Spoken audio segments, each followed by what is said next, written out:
Retour à la plage Magnum avec une belle rencontre, quelqu'un qui vient de nous proposer un moment hors du temps au piano. Aurélien Froissart, bonjour. Bonjour, merci beaucoup. Le pianiste influenceur aux millions d'abonnés qui est ici à Cannes dans le cadre du festival. C'est difficile de rivaliser avec Chopin entre la salsa et Michael Jackson? Ouais, c'est un très gros challenge, mais c'est un challenge que j'affronte depuis plusieurs années puisque je joue souvent dans des endroits improbables où les gens n'attendent pas de musique classique. Donc j'aime bien ce défi-là, ouais. Là, c'était carrément un défi, quasiment les pieds dans le sable avec ce piano et l'envie de s'imprégner de cette ambiance aussi quelque part un peu feutrée, même si on s'en rend pas compte là comme ça, l'ambiance cinématographique finalement. Bah c'est ça, dès qu'il y a une plage, la mer, et de la musique classique comme ça, moi ça me fait penser directement à une scène de cinéma, ouais. Est-ce que tu es cinéphile d'ailleurs? Est-ce que tu as des types de films vraiment qui te passionnent? Ouais, on peut dire ça, ouais, grâce à mes parents qui m'ont montré beaucoup de films depuis que je suis petit.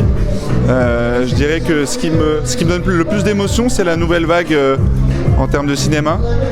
Il y a cette sensation de liberté justement qui rappelle cette ambiance de plage avec un Pierrot le Fou, des films comme ça qui m'inspirent beaucoup, ouais.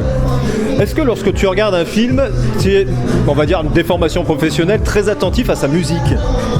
Ouais, bien sûr, ouais. Mais la déformation, c'est aussi que justement, je suis plus sensible quand il y en a et que ça dérange le propos. Je trouve qu'aujourd'hui, dans les films récents, il y a souvent trop de musique, je trouve. Je préfère quand il y a vraiment un moment précis où la musique a un gros impact émotionnel plutôt qu'en musique de fond tout le long, comme c'est souvent aujourd'hui dans les gros films hollywoodiens. Sur les réseaux sociaux, quelle est, dès le départ, la mission que tu t'es donnée vis-à-vis du grand public? La mission, c'était de partager ma passion, qui est la musique classique, qui était habituellement réservée aux salles de concert, avec une audience qui est malgré tout vieillissante, et d'aller partager cette passion là où les gens sont aujourd'hui, en fait. Donc je me suis dit, les gens sont sur TikTok, les pianistes ne sont pas sur TikTok, je vais y aller. C'était ça mon état d'esprit au début. Qu'est-ce qui a fait ton succès petit à petit? C'est venu assez vite ou ça a été foudroyant ou pas? C'est venu au bout d'un an et demi, quelque chose comme ça. Oui, c'est rapide quand même. Ouais. Ce qui a fait le succès, je pense, c'était au moment où j'ai commencé à aller jouer en public dans des lieux comme les gares, par exemple, et me filmer plutôt que le faire chez moi, parce que ça crée une interactivité. Les gens avaient été curieux en fait de voir les réactions. Et donc après, j'ai petit à petit amélioré ce format-là. Mais je pense que c'est ça qui marche, c'est le côté connexion humaine en fait, de montrer que tu joues pour des vrais humains qui sont vraiment émus. Et quelqu'un qui regarde ça sur l'écran, il va lui-même ressentir l'émotion aussi.